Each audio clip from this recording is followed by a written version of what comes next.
What's up, folks? Welcome back to the channel. Boozer here. Thanks for stopping by. In today's video, we are playing Starborne Frontiers, and I first want to say a massive shout out to Starborne Frontiers for sponsoring the video. If you guys want to check out this sci-fi RPG game, make sure you guys use the link in the description and the pinned comments below. It's a stylish and fun game with a lot of mechanics that we are familiar with, so make sure you guys give it a try. In today's video, I want to go over some of the ships that I use frequently and the ones that I actually really like because they handle a lot of content for me. So I want to show you guys a couple of those different ships. All right, so let's jump right into it. So first, head into the hangar here. So I'm going to show you guys what I'm working with right now. One of the units that I'm actually really favoring right now is actually Yarrow. Yarrow's actually really good. You get him for free very early, and he's a very simple unit to use. His main role is actually just to defeat the Vault boss. The big thing about his skill kit here is that he applies corrosion. So corrosion is basically a slow kind of damaging ability debuff that you land on the boss, and yeah, it deals tons and tons of damage, especially in the early game when, you know, obviously your gear and equipment is just pretty bad, right?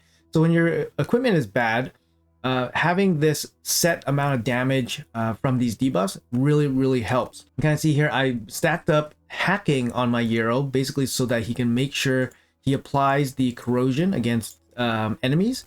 But as long as he can apply it, then he's going to be doing some good damage. So I'm going to quickly show you my equipment here. I basically just have a bunch of hacking sets on him. Make sure he goes relatively quick, so I try to focus a little bit on speed and hacking. Obviously my gear is not great, but I haven't really committed fully into my gear as well. They're only level 8. Just want to keep the cost a little bit down.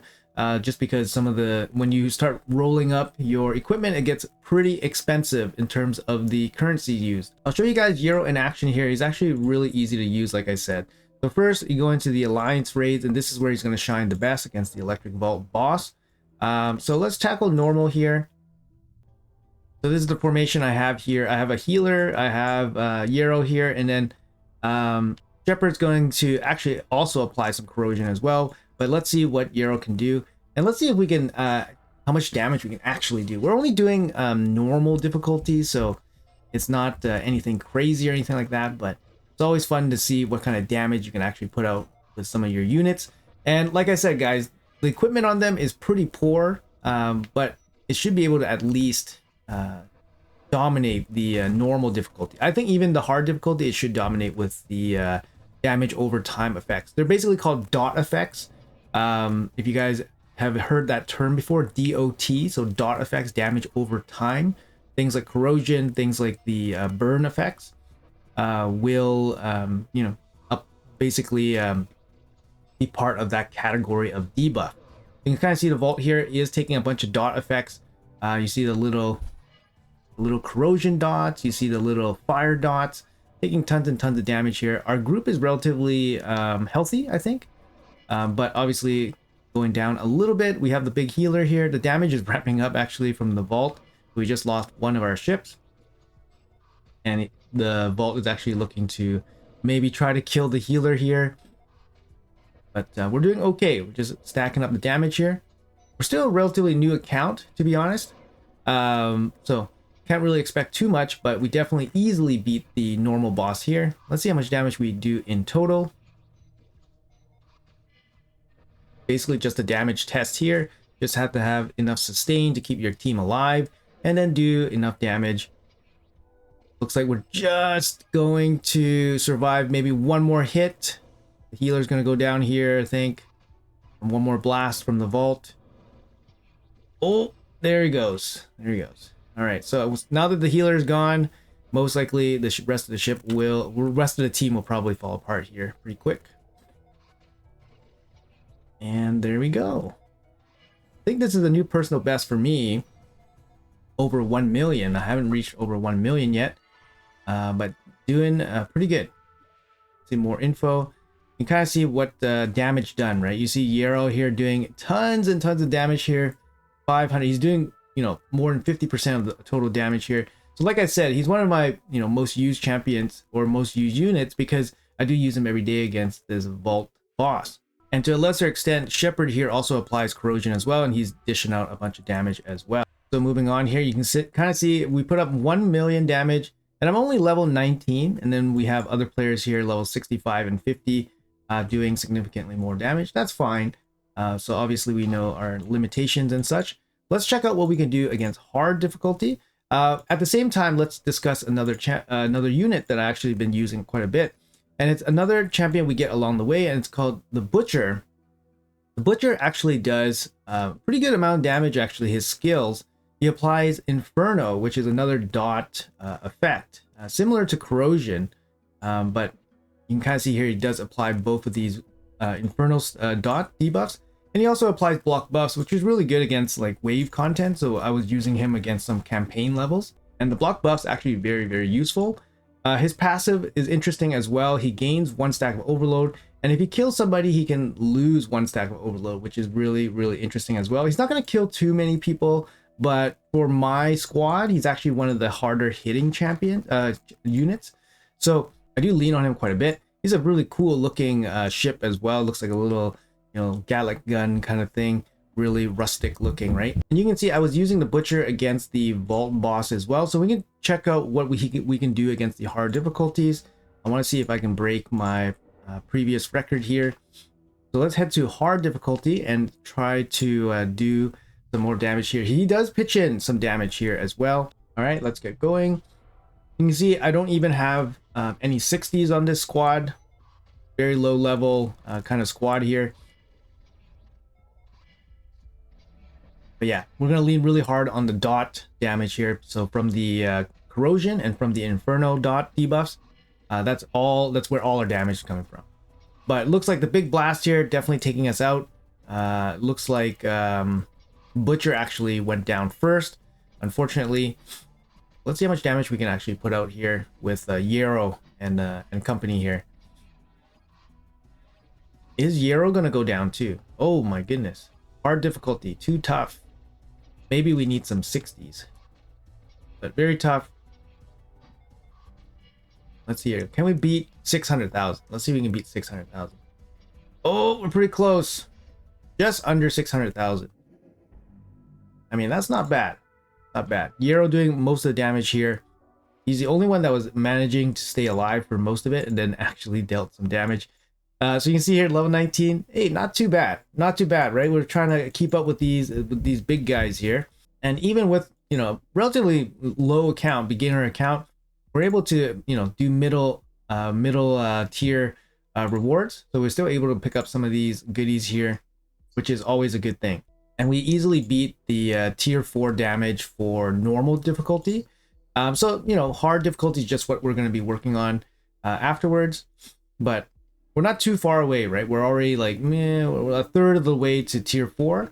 Improvements in gear and all that would definitely help as well, just to survive some of the big hits there. I really like the Butcher. I'll show you guys what I do for campaign. It's actually really good. He hits hard, like I said. And I'll talk about my other unit that I use quite frequently. It's actually Hermes. Hermes, I think I pulled from a beacon. And he's my dedicated healer, right? So he has the most HP on my squad. And he gives, good healing range, like area coverage, repairs. So since he's a legendary unit, he has a higher percentage repair and a big field here. He also has another secondary repair as well. He has a nice secondary condition on his charged ability, which grants cheat death, which is really interesting. He's just a really good support champion. I'm glad I have him because, he's a lot better than obviously the other healer / support champions I have. For his gear, I basically went with like speed. I went with the repair set, so he gets some more repairs going, a higher percentage repair on his abilities. I think that's the way to go for him, and obviously very high HP stats, so he can take a lot of damage. But we can show how Hermes and Butcher kind of perform in something like campaign. So for an account like mine, which is still slogging through a lot of this content, going through campaign is obviously what we'll be doing a lot. I think we're on Brutal campaign already, so let's see what we can do against Brutal. We just entered Brutal, and yeah, let's see what we can do. Let's put the Butcher in. I'm going to take out Obsidian. Obsidian is my only 60. I think it's a little bit not fair, I guess. So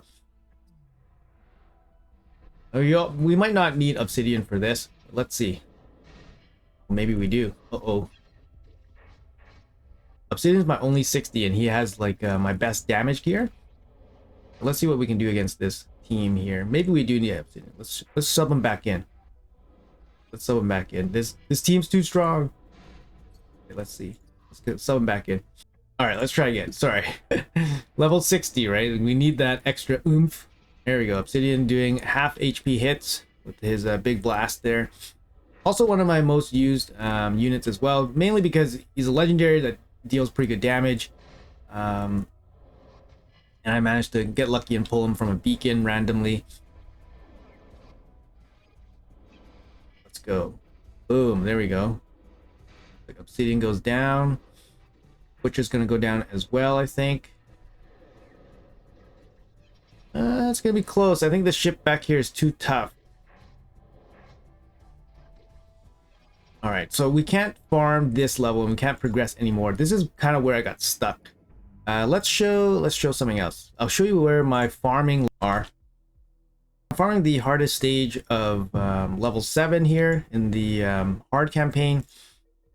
You also want to focus on levels that give you these mainframe upgrades. I think I saw that some of the lower levels don't really give you the mainframe upgrades, so you make sure you have this as possible reward. And then yeah, this is kind of how yeah, we just do multi battles. Love this multi battle. Just sit back, relax. Butcher does tons of damage here. And yeah, I think in the brutal campaign it's just a little bit too much damage for me. So I need to upgrade some of my equipment, which is, you know, it's part of the progression of the game, no problems.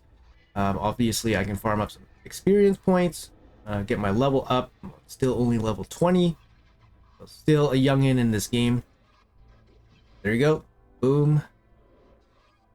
Oh, that was a big heal there. Regeneration. Yeah, we see the dot damage in the back. Boom, boom. Not bad. 37 seconds. That's new record. Yeah, so this is kind of like my overall squad that I use very frequently. I use the Butcher, I use Yarrow, I use Obsidian because he's my 60. I kind of committed to him with my best gear. And I use Hermes. Hermes, like I said, one of my best support and repair units on my entire account. So unfortunately, I don't have like super specific chips, but as a whole, this is kind of how you put your squad together. You have a healer, you have at least one damage dealer, you have a couple debuffers, and you know, overall, like I can handle most content. I handle boss content, the bounty content, campaign content, all kind of the same. Until I, you know, summon or pull another unit that changes the composition quite a bit, then probably stick with this for a little while. But anyways, guys, hopefully you guys enjoyed the video. Hopefully this video showed you guys a little bit of my experience, at least in the early game. Once again, I want to thank Starborne Frontiers for sponsoring the video. Like I said, if you guys want to check out the game, make sure you guys check out the link in the description and the pinned comments below. It's a really fun game. It's easy to play. It has familiar mechanics, and there's a lot of growth that can happen in the game. So if you want to get really deep into it, there's definitely a lot of things you can do in this game. So anyways, guys, once again, thank you guys so much for watching. I appreciate your time as always, and have a great day, and I'll see you guys in the next video.